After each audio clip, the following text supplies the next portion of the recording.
Bom dia, Ibabe. Bom dia. Bom dia a Ibabe que está aqui, bom dia a Ibabe que está aí, onde você estiver e quando, Deus te abençoe também. Hoje eu quero ler com você a palavra de Deus, o Evangelho de Mateus, o Evangelho segundo São Mateus, o capítulo 23. Convido você a que abra a sua Bíblia, acompanhe comigo, vamos ler boas porções deste capítulo do Evangelho segundo São Mateus, palavras de Jesus, palavras muito contundentes de Jesus, o Evangelho de Mateus, o capítulo 23. O Evangelho nos ensina a ser gente, o Evangelho nos ensina a ser comunidade, o Evangelho nos ensina a ser sociedade. Nesse capítulo 23 do Evangelho de Mateus, Jesus faz uma crítica, uma leitura crítica muito contundente da religião do seu tempo, da religiosidade do seu tempo, e especialmente dirige as suas palavras aos fariseus, que eram o grupo religioso mais radical da tradição judaica daqueles dias, e aos mestres e doutores da lei.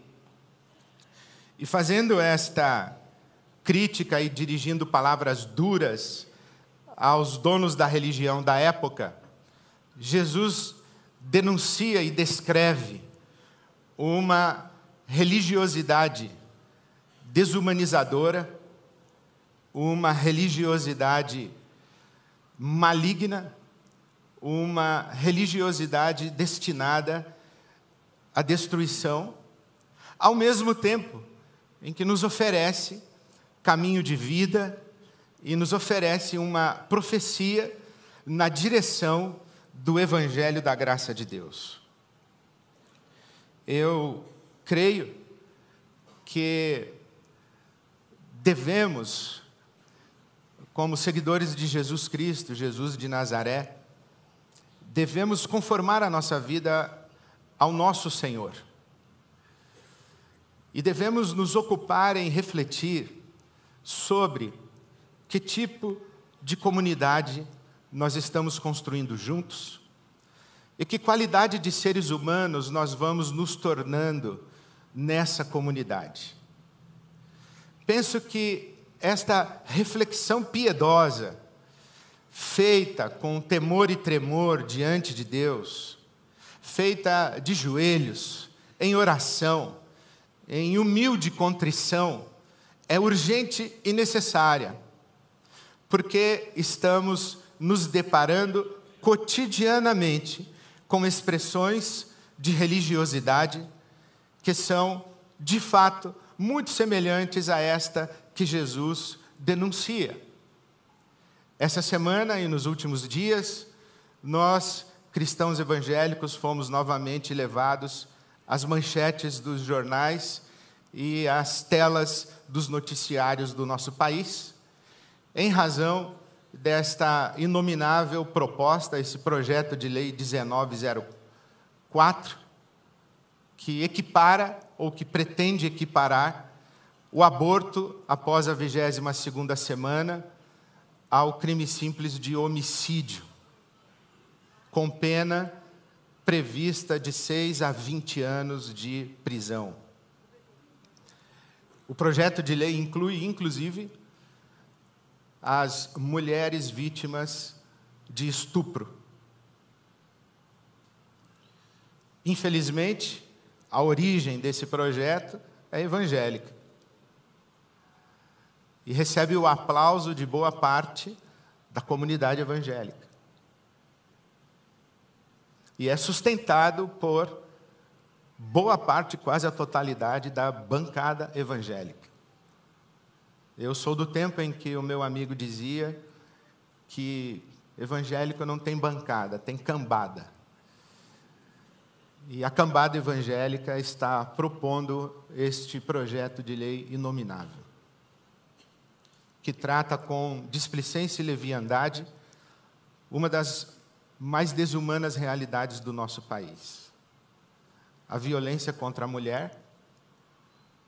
A cada 15 horas morre uma mulher no Brasil vítima do crime classificado como feminicídio.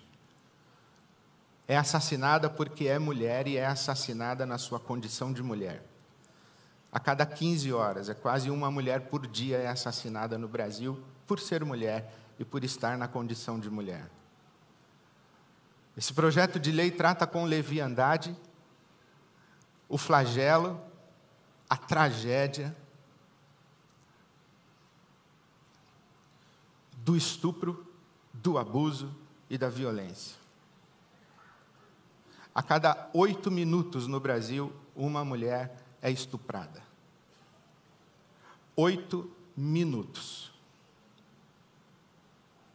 Esse projeto de lei trata com leviandade e com crueldade e se torna irresponsável quanto ao imperativo ético da proteção à infância. Das mulheres estupradas no nosso Brasil, o pico de idade é 13 anos. Crianças, meninas.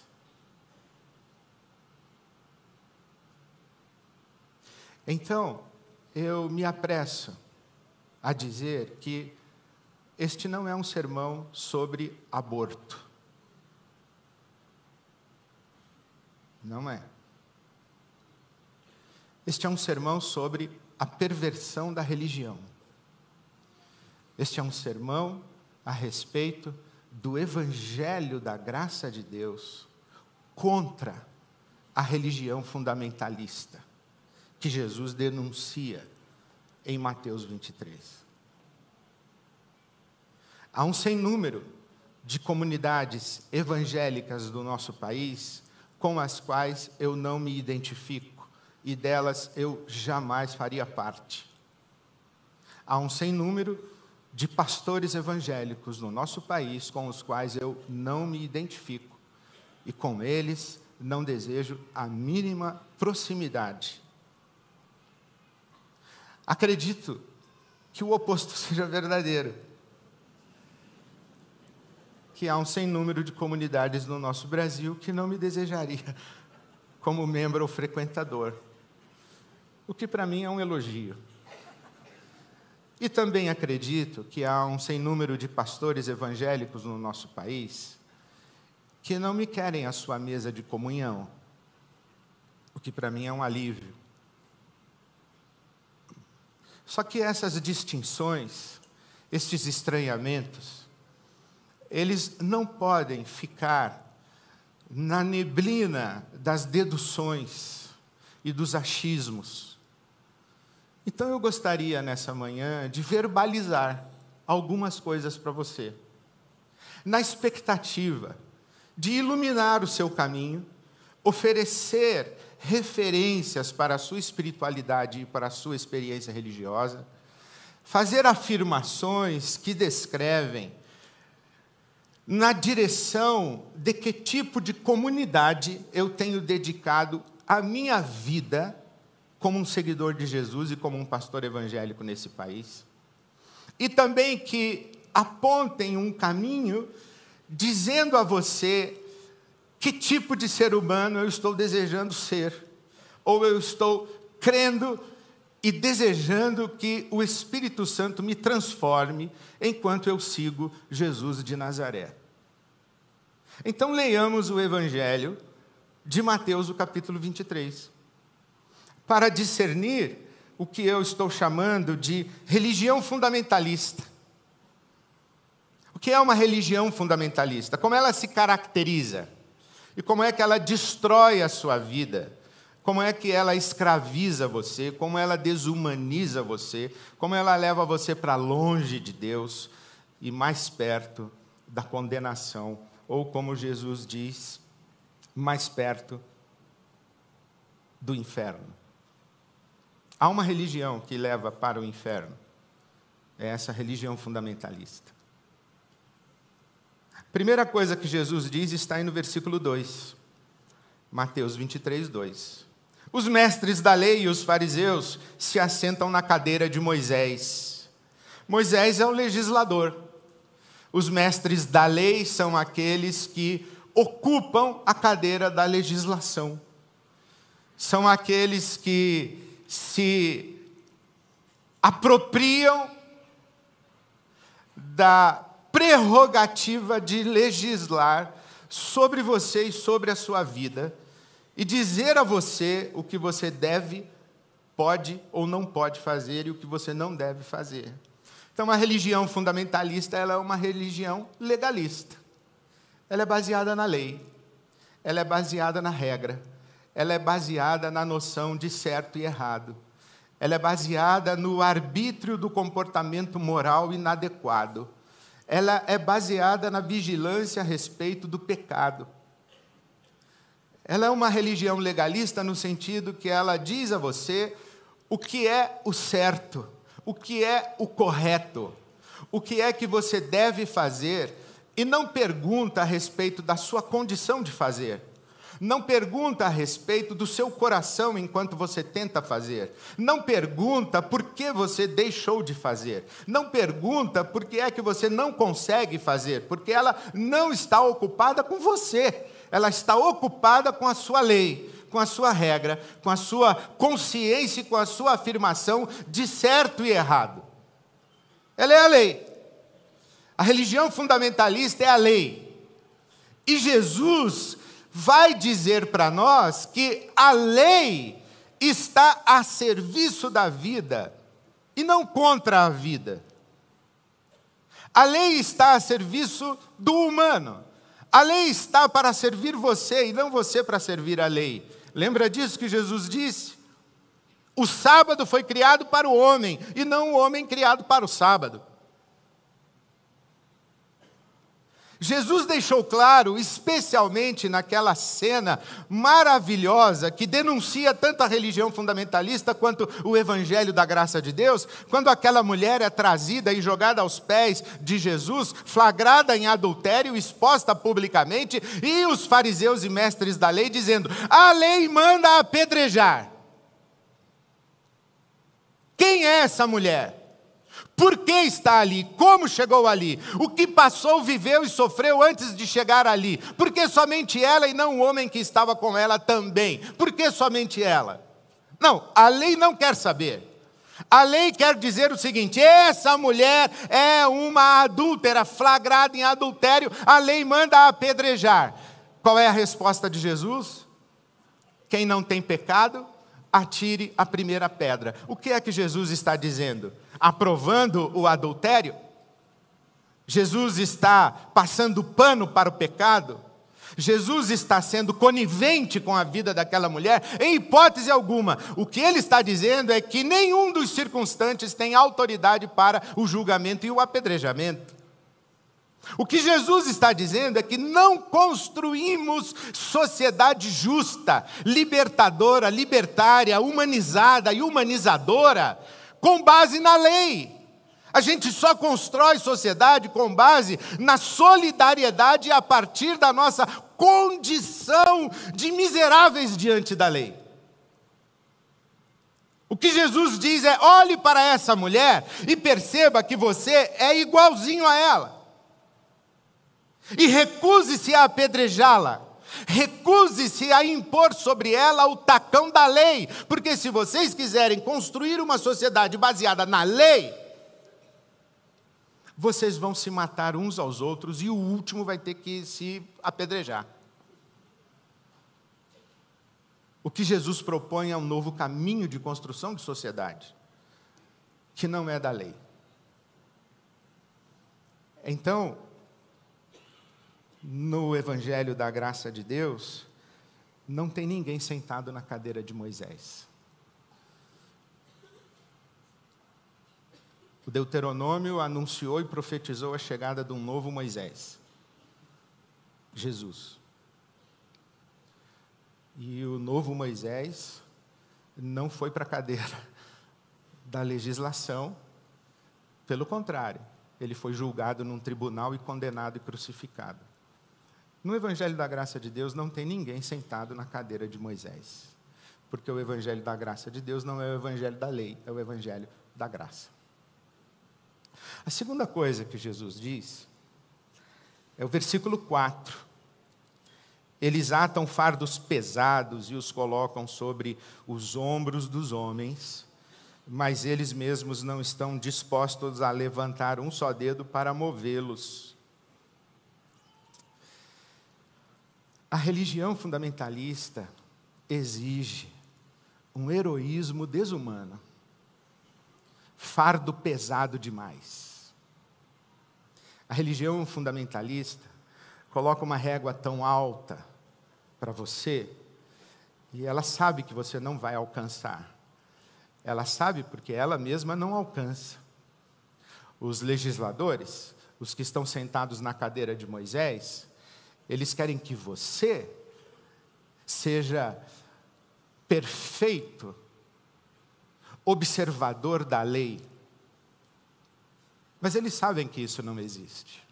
Eles sabem que esse fardo é pesado demais. Tanto sabem que eles não conseguem suportar o fardo que impõe sobre você.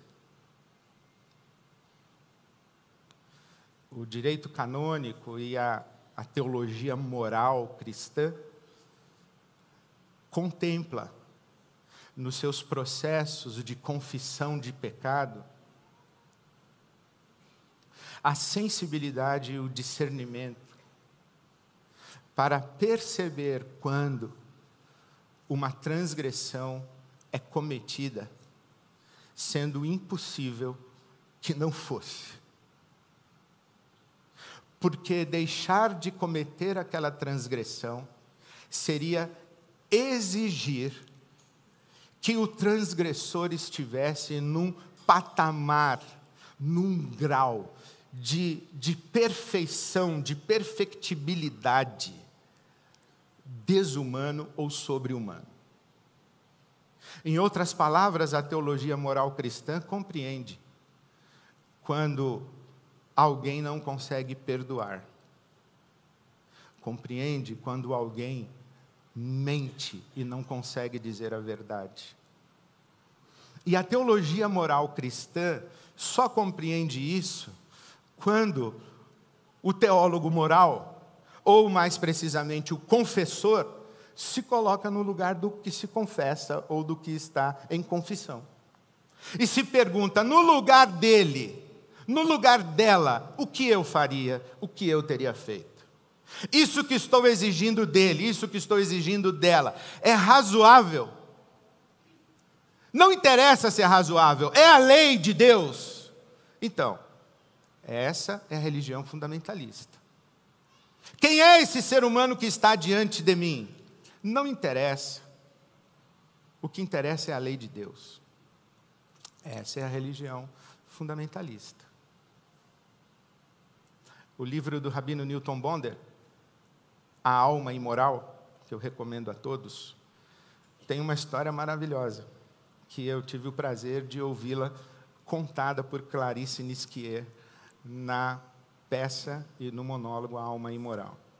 É a história daquela mulher judia, pobre, com 3 filhos pequenos e famintos, que ganha uma galinha.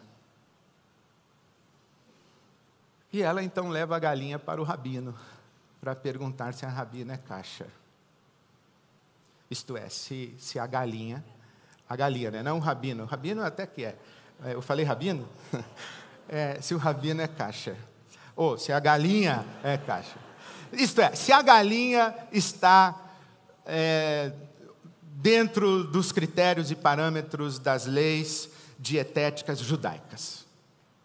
Então o rabino toma a galinha das mãos daquela mulher e leva para os seus aposentos e abre os livros da lei, estuda, olha para a galinha, estuda mais e verifica todas as prescrições, toda a legislação e chega à conclusão de que a galinha não é kosher ou kasher.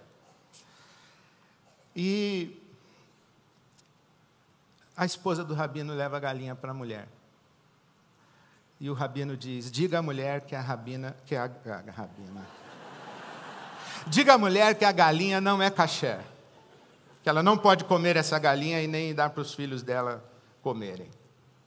E a mulher do rabino vai diante daquela mulher, entrega a galinha e diz: pois não, senhora, a galinha é boa, é kasher, pode comer. A mulher vai embora feliz, cuidar das suas crianças, uma viúva pobre e faminta. Quando a mulher entra em casa, o rabino diz: mas eu falei para você que a galinha não era kasher. Ela disse: pois é, você olhou para a galinha e para os livros, olhou para a galinha e para os livros e chegou à conclusão que a galinha não era kasher. Eu olhei para a galinha e para a mulher. Eu olhei para a galinha e para as crianças com fome. Eu olhei para a galinha e para a mulher e cheguei à conclusão que a galinha era kasher. Bom, não é sem razão que essa história está registrada num livro que tem como título A Alma Imoral. Mas precisamos nos perguntar se queremos impor sobre as pessoas uma moral desumana ou se temos coragem de abraçar de maneira solidária aqueles que não conseguem cumprir as elevadíssimas e desumanas prescrições de uma lei, especialmente quando esta lei é um fardo pesado demais colocado sobre os nossos ombros. Há mais santidade em pecar com integridade do que em obedecer de maneira hipócrita. Pouca gente sabe disso e tem coragem de admitir isso. A terceira coisa que Jesus diz é justamente denunciar a hipocrisia da religião fundamentalista.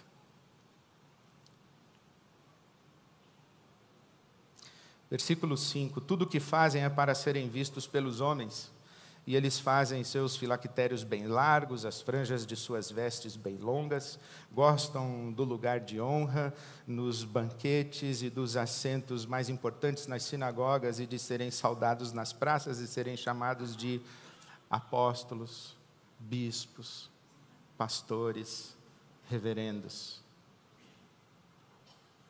Porque tudo que eles fazem é para serem vistos pelos homens. A religião fundamentalista incentiva a hipocrisia, vida de fachada, vida espetaculosa, pública, vida mentirosa. Nesse capítulo 23 do Evangelho de Mateus, Jesus se refere aos fariseus e mestres da lei, pelo menos 7 vezes, chamando-os de hipócritas. Versículo 13, 14, 15, 23, 25, 27 e 29. Ai de vocês, hipócritas! Vocês são mascarados. Vocês sabem que as exigências que estão impondo sobre os outros é sobre-humana, é desumana e desumanizadora. Tanto sabem que não praticam, mas vocês fingem que praticam. Vocês gostam de aparentar perfectibilidade. Mas como diz minha mãe, quem não conhece vocês é que compra. A quarta coisa que Jesus diz é que a religião fundamentalista ela é estratificada, ela é segregacionista, ela é vertical e hierarquizada. E aqueles que a abraçam, aqueles que a defendem, são pessoas imbuídas de um profundo senso de superioridade moral. Gostam de ser saudados na praça, gostam do lugar de honra, nos banquetes, gostam de títulos honoríficos, porque nós somos os homens de bem, nós somos os homens de Deus, nós somos os próximos de Deus, nós somos os íntimos de Deus, nós somos os santos. E porque somos assim, olha a nossa roupa, olha o nosso vocabulário, olha o nosso diploma, olha a nossa habilidade de manusear o texto sagrado. Porque nós somos assim, nós merecemos ser considerados pessoas dignas da sua veneração, do seu respeito e da sua obediência. E quando você se recusa a se submeter à nossa palavra, você está em rebeldia, você está no engano, e nós tiramos a bênção de cima da sua vida. Sabe que eu tenho um irmão que eu atendi no meu gabinete pastoral, que deu uma oferta muito generosa na sua igreja. Era coisa assim de uns 500 mil reais. Se algum dos irmãos se sentiu tocado, inclusive, fique à vontade. E ele descobriu que o pastor não usou os 500 mil reais para o bem comum. Então ele foi lá dizer ao pastor que estava muito decepcionado, desapontado, estava deixando de frequentar aquela igreja, e eu não sei quais mais providências ele eventualmente tomou, mas ele me contou a seguinte história, que o pastor ficou revoltado com ele. Quando ele estava saindo do gabinete pastoral, o pastor falou assim: para aí. Ele disse: que é isso, pastor? Ele falou: estou retirando a bênção. Estou cancelando a unção que eu pus sobre você. Essa gente é maluca. Essa gente ou é caso de polícia, ou de hospício, ou de exorcismo. Essa gente que exige respeito como ungido de Deus, essa gente se julga acima de qualquer suspeita, mas é tudo mentira, é tudo fachada, é hipocrisia. E vive estratificando, e existem eles os santos e nós os pecadores. A quinta coisa que Jesus diz está aí no versículo 24. Jesus é de uma sensibilidade profética, cirúrgica, exata. Versículo 24: guias cegos, vocês coam um mosquito e engolem um camelo. Vocês têm uma ética seletiva. Coam um mosquito e engolem camelo. Querem colocar na prisão meninas de 13 anos que praticaram um aborto depois da 22ª semana? Mas diante da realidade do Brasil, isso é um mosquito. Isso é um mosquito. A nossa sociedade desigual, que rouba a infância, que faz criança nascer e crescer sem pai para ser morta pelo crime ou no confronto com a polícia aos 12, 13 anos de idade. Isso quando não morre voltando da escola com bala perdida, nos rincões de pobreza e de abandono, da omissão, da ausência, ou pior, da presença truculenta do Estado. E nós vamos assistindo essa violência, acreditando que existe uma força de ordenação social que está colocando ordem e protegendo as pessoas de bem, como a minha filha de classe média. Jesus está dizendo: vocês estão coando mosquito, engolindo camelo. As ruas de vocês estão ensanguentadas. A infância de vocês está abandonada. Os pobres de vocês estão à míngua.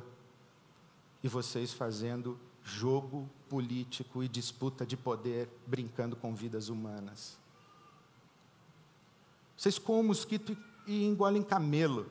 Aliás, o mosquito que a gente coa é gay. Mosquito gay a gente coa. O mosquito que a gente coa é geralmente um mosquito que praticou algum pecado na área da sexualidade.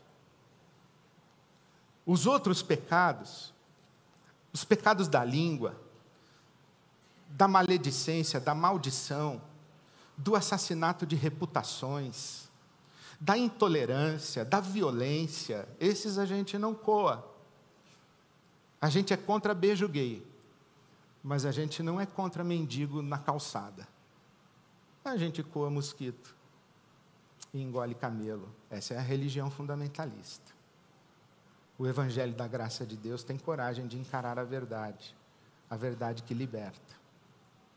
A sexta e última coisa que eu separei para ler para você lê o capítulo todo, que tem mais do que 6 coisas, mas eu escolhi essas 6 coisas porque foram as que falaram ao meu coração.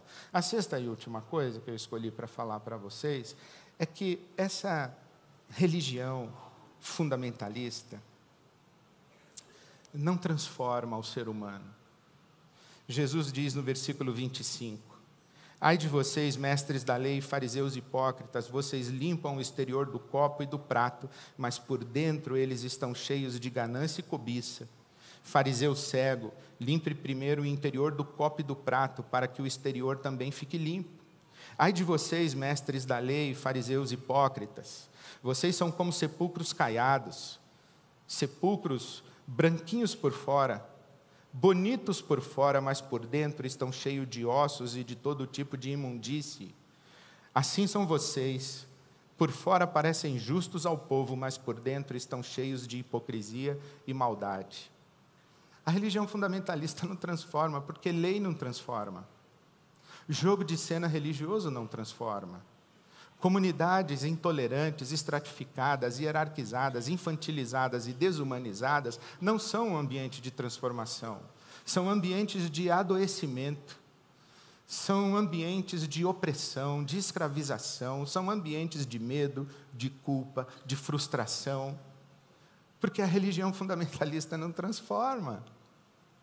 O evangelho da graça de Deus é solidário com a nossa condição humana e nos convida e nos convoca à metanoia, ao arrependimento, à experiência profunda de transformação que é de dentro para fora. E aquilo que nós realizamos, ainda que os nossos atos heróicos, que alguém diria assim: eu não sei como você conseguiu perdoar o homem que estuprou a sua filha. A resposta desse homem é: não, eu também achei que jamais conseguiria. Mas foi o amor de Deus derramado no meu coração, foi a misericórdia de Deus derramada no meu coração, foi no poder do Espírito Santo. Como você consegue perdoar o assassino do seu filho? Então, eu não consigo perdoar porque a lei me manda perdoar. Eu só consigo perdoar se o Espírito Santo de Deus me transformar e me der o mesmo coração de Deus e do seu Filho Jesus. O Evangelho da graça de Deus nos transforma. O apóstolo Paulo diz: pela graça de Deus eu sou o que sou. Não é pela lei de Deus que eu sou o que sou. É pela graça de Deus é que eu sou o que sou. Porque eu mesmo, em mim mesmo, sou fraco. Mas quando sou fraco, é que eu sou forte, porque em mim se aperfeiçoa o poder de Deus. O padrão do Evangelho da graça de Deus não é baixo. É elevadíssimo. Jesus disse: se a justiça de vocês não exceder a justiça dos fariseus, vocês não têm parte no reino de Deus. Então Jesus não tem um padrão de justiça e de ética baixo, como se Jesus fosse conivente, displicente, leniente, dizendo: eu sei que vocês são fracos, eu sei que vocês são pó, então vive aí do jeito que vocês quiserem. Não, em absoluto. Mas o que Jesus sabe é que nós só podemos viver a sua grandeza e refletir e expressar o seu caráter a partir de uma transformação espiritual de dentro para fora, e não nos ambientes adoecidos da religião fundamentalista. A maneira como Jesus responde, e eu quero caminhar para o fim dando essas 4 sugestões para você. A primeira é que ele promete um juízo, né? Versículo 38. Eu fiquei assim consolado. É minha parte carnal. Eis que a casa de vocês ficará deserta. Ou, no popular tradução na Bíblia, na linguagem de hoje, a casa de vocês vai cair. Vai cair. Não se sustenta. A religião fundamentalista não se sustenta. A religião legalista, hipócrita, mentirosa, desumana, não se sustenta.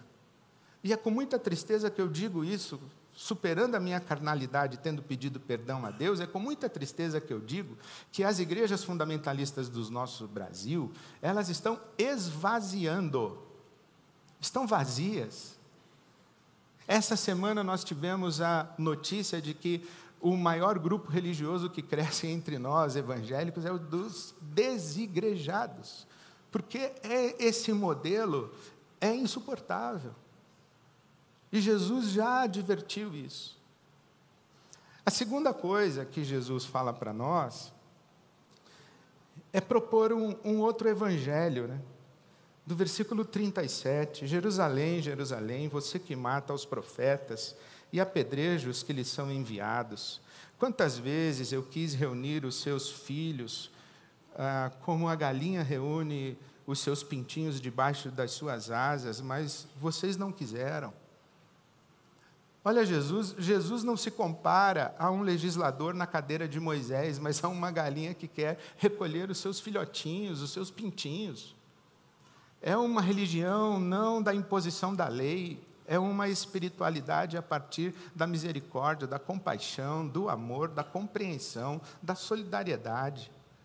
No Evangelho de Mateus mesmo, no capítulo 12, Jesus é apresentado como aquele que não apaga o pavio que fumega e não esmaga a cana trilhada.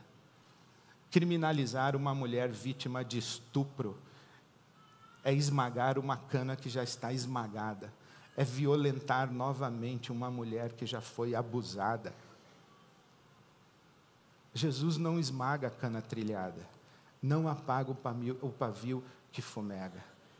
Ele quer ajuntar, como a galinha ajunta os seus pintinhos debaixo das suas asas.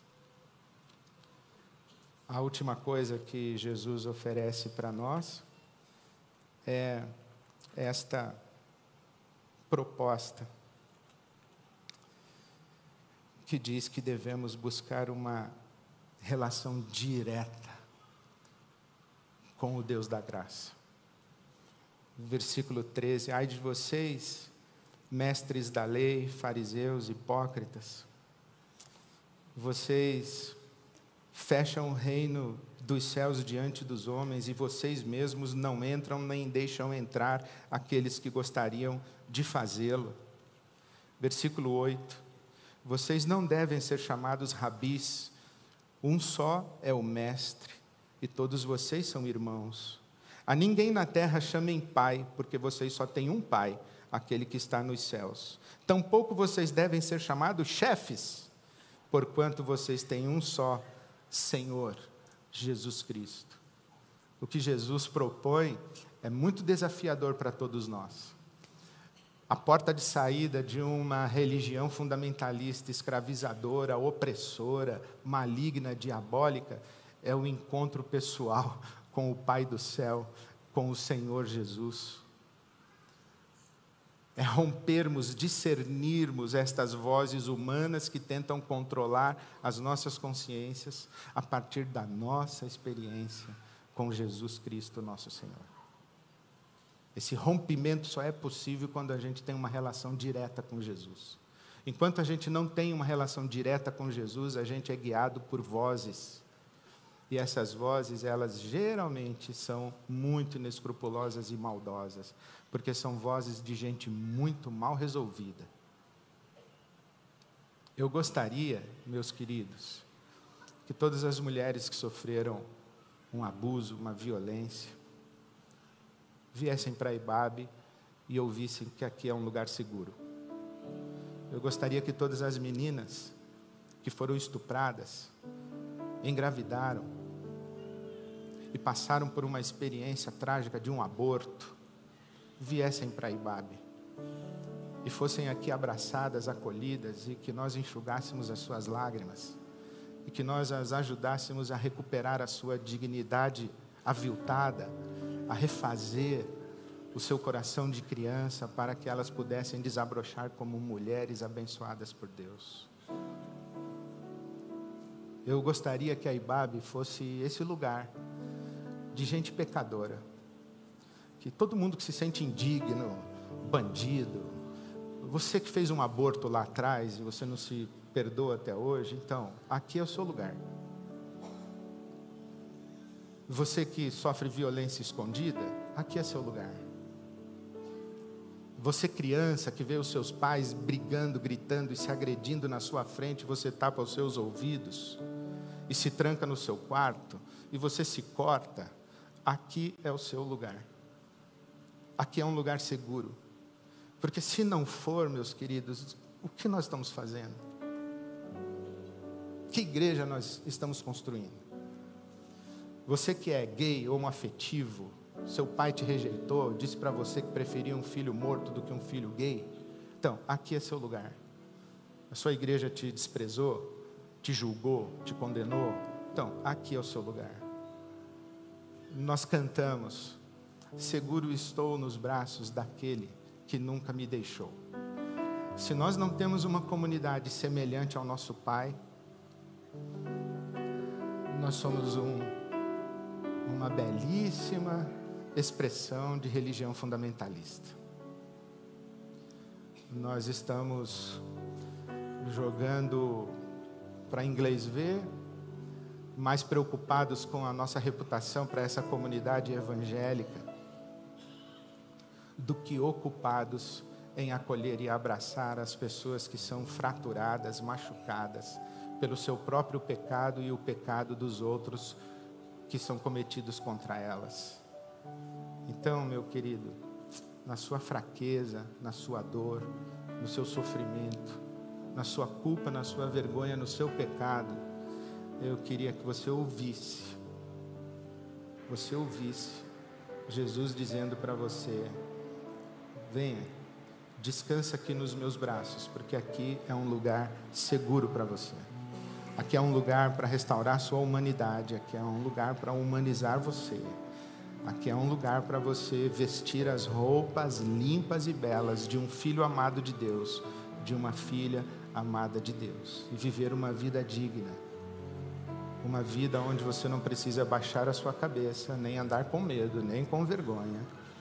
E você pode dizer às pessoas à sua volta: pela graça de Deus, eu sou o que sou. O Evangelho da graça de Deus me alcançou em Cristo Jesus. Amém? Vamos ficar em pé e vamos cantar juntos. Nós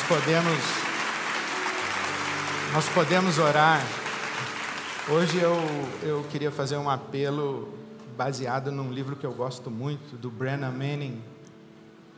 Brennan Manning é um teólogo, um padre católico, que durante a vida inteira dele lutou contra o seu alcoolismo. E ele era de passar jeta mesmo. O Brennan Manning conta que ele fazia conferências e dava estudos bíblicos maravilhosos e ministrava na vida das pessoas, em congressos, em igrejas, fazia palestras em escolas, universidades, e quando acabava a palestra ele enchia a lata e ficava na sarjeta até o dia seguinte. Ele lutava com isso. E um dos livros bonitos do Brennan Manning é o Evangelho Maltrapilho, porque diante de Deus nós somos maltrapilhos, queridos. Então eu queria fazer esse apelo maltrapilho. Se você é um Brennan Manning e está aqui na IBAB e você quer ter essa coragem de falar assim: Ed, eu precisava ouvir isso aí, porque a minha vida é toda amassada, mas eu ouvi Jesus me chamando, dizendo: vem aqui descansar nos meus braços, que aqui é um lugar seguro. Se você quiser vir aqui, eu oro com você com a maior alegria, com a maior satisfação, e considere-me o primeiro aqui, o primeiro maltrapilho aqui na frente. Porque, como diz minha mãe, quem não me conhece é que me compra. E o único que me conhece e me comprou foi Jesus. Me comprou me conhecendo, para fazer de mim o homem que eu tenho tentado ser. Bem-vindo, bem-vinda. Vamos descansar nos braços do nosso Senhor, que é o lugar seguro.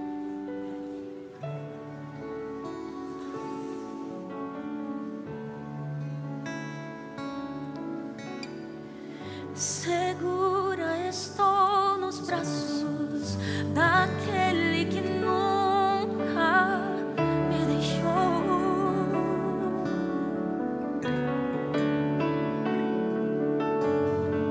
O seu amor perfeito sempre esteve repousado em mim.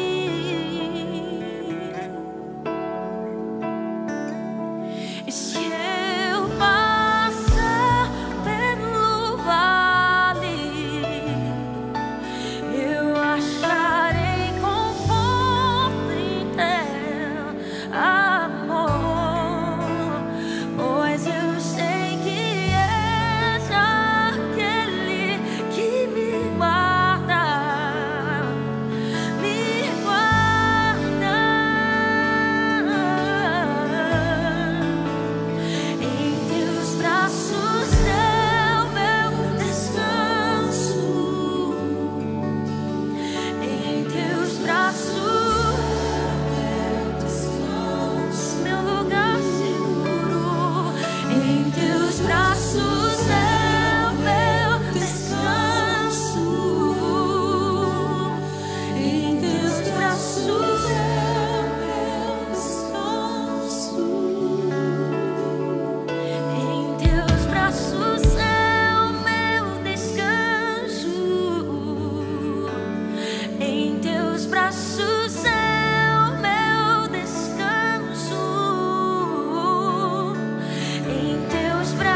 das mais belas porções da palavra de Deus que Jesus traz para si é esta profecia do livro de Isaías, no capítulo 61.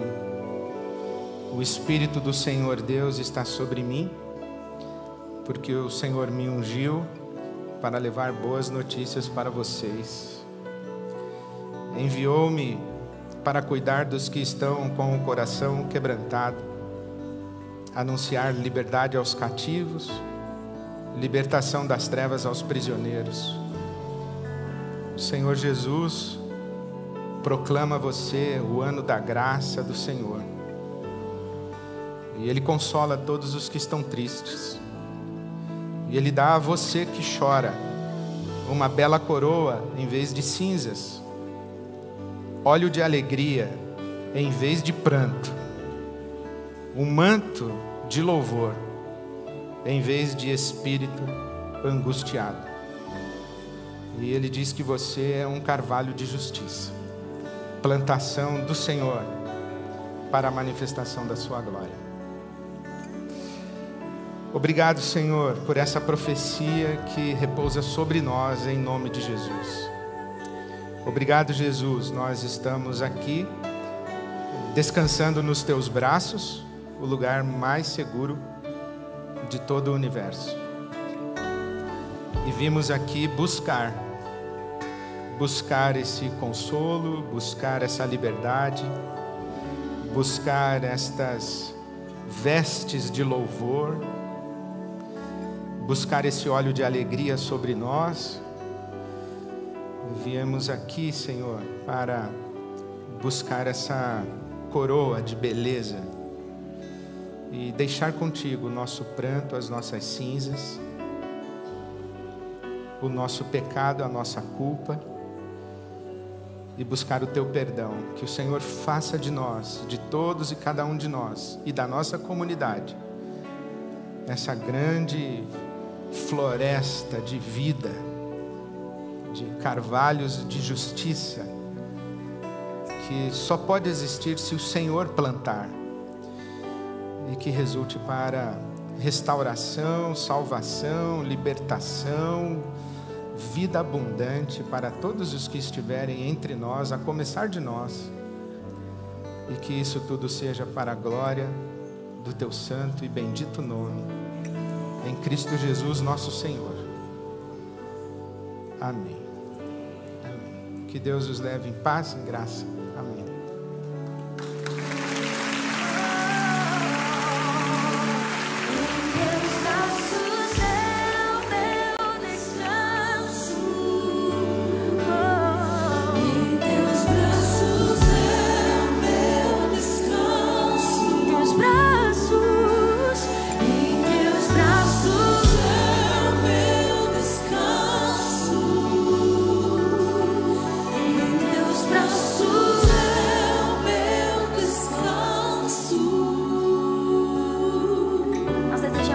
Uma boa semana, que o Senhor te abençoe muito, te guarde, que essa palavra produza em nós frutos para a glória do Senhor. E para nos despedirmos, nós vamos dizer mais uma vez, irmos nos cumprimentando, desejando uma boa semana, mas também cantando, em teus braços é o meu descanso. Obrigada, Senhor. Boa semana, Ibabe.